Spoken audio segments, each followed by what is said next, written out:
리플사나 XRP 관련해가지고 아직까지 그렇게 특별한 업데이트는 나오지 않은 가운데 그래도 나온 정보들을 한데 모아서 인사를 드려보고 있습니다.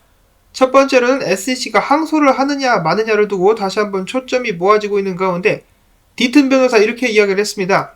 SEC가 리플사를 상대로 상고를 결심하더라도 실제로는 재항고만 가능하며 주요 쟁점에서 판결을 뒤집을 만한 논거는 제시할 수 없을 것이다.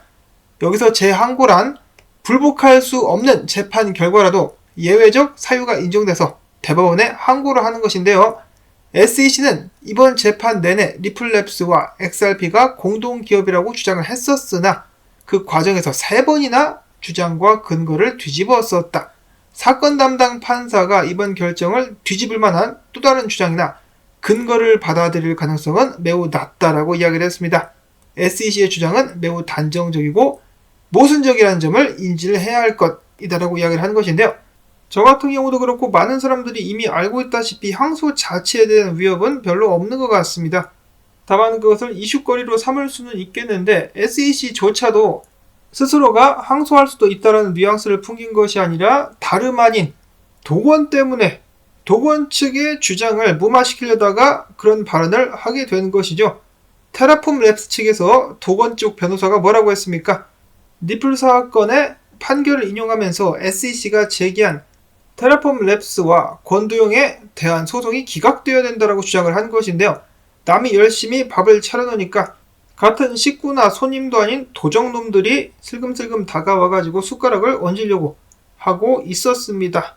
자, 그러자 SEC가 이를 보고 리플사의 판례를 인용해서는 안 된다라고 밝혔고, 이를 두고 언론에서는 SEC가 다른 사건들에 영향을 주지 않기 위해서라도 막장식으로라도 항소를 하게 될 수 있다라고 예측을 하게 된 것입니다.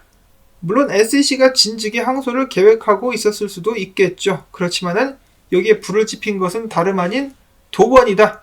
한국 사람들이 가장 많이 들고 있는 것이 XRP인데 그런 한국 사람들에게 가장 큰 피해를 주게 될 수도 있는 것이 다름 아닌 한국 사람인 도건이다. 아이러니한 상황이 이어지고 있습니다.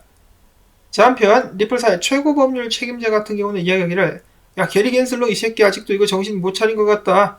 그는 아직도 토큰을 증권이라고 이야기를 하고 있는데 이 사람에게 토큰을 증권이 아니라고 설명하는 것은 마치 지구가 평평하다고 믿는 사람에게 지구는 둥글다고 설명하는 것과 같다. 깝깝하다.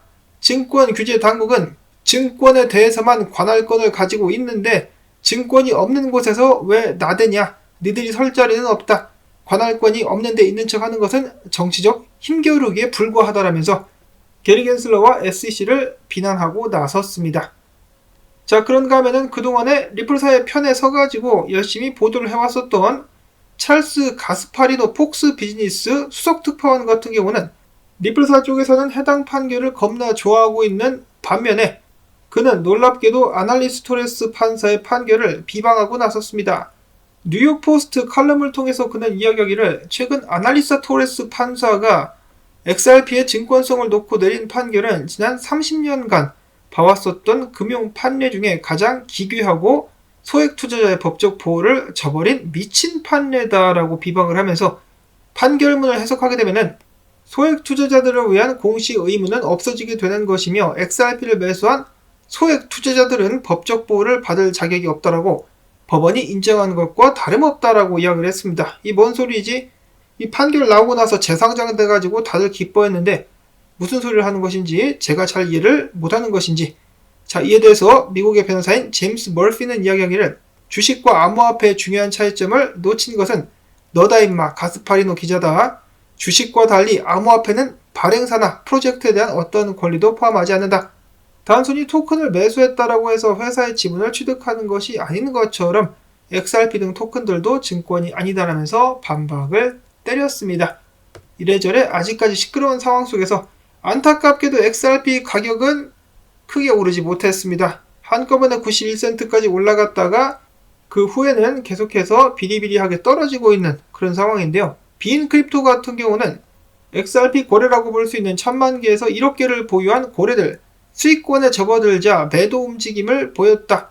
이들은 지난 18일에서 22일 동안 3억 2천만 XRP를 출금을 시켰는데 XRP 가격을 78센트라고 가정을 해봤을 때 물량은 2억 5천만 달러 상당이다.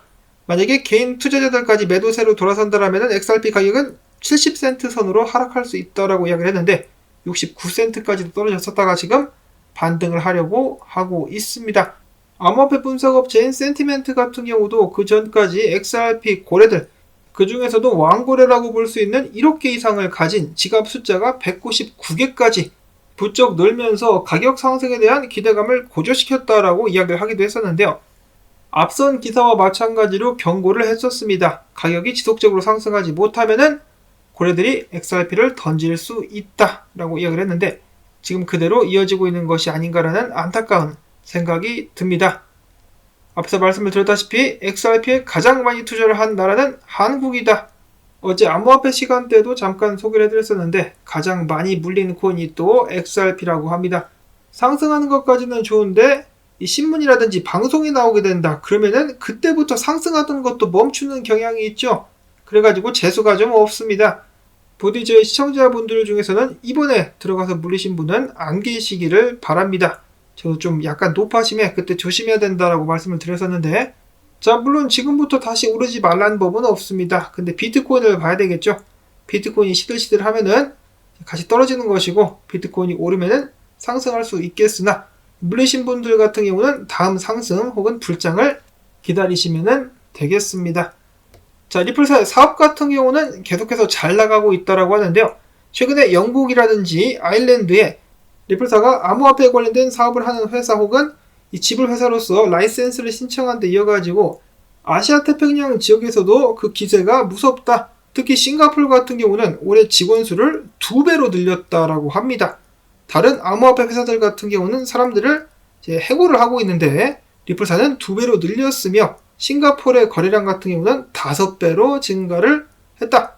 싱가포르 쪽에서 암호화폐 산업 전망이 밝다고 보고 지속적으로다가 리플사는 사업을 확장해 나가게 될 것이다라고 라훌 아드바니 아태지역 정책총괄은 밝혔습니다. 다음으로 해서는 좀 괜찮을만 하면은 뻘짓을 하는 XRP 커뮤니티에 관련된 소식이 나오기도 했었는데요. 최근에 일론 머스크가 트위터 로고를 파랑새에서 X로 바꿨죠. 자, 그렇죠. 이를 두고 또 음모론 및 기대를 하는 사람들이 있다라고 합니다. 이 X의 X는 XRP가 아니겠느냐 이런 식으로다가 로고를 비교하기도 하는데요. 음모론이 재밌긴 한데 이런 식의 기대감, 과거에는 이 XRP가 근본이제에 도입될 수 있다, XRP가 금에 연동될 수 있다라면서 헛바람을 불어넣었었던 사람들도 있었는데 어찌하여 XRP 커뮤니티는 계속 이런데 크게 집중을 하는 것인지 모르겠네요. 이런 것보다는 저는 개인적으로 올해 3분기부터 시작해가지고 미국 내에서 오디의 사용처들을 모으겠다라고 이야기를 했기 때문에 저는 그쪽에 훨씬 더 기대가 많이 된다 라는 말씀을 드려보면서 나온 정보들 도움되셨다면 토마토밭에 물주기 광고 영상 한 편만이라도 마지막까지 틀어주기 오늘도 꼭 부탁을 드립니다. 그러면 저는 다음에 또 새로운 소식 가지고 인사를 드릴게요. 안녕히 계십시오.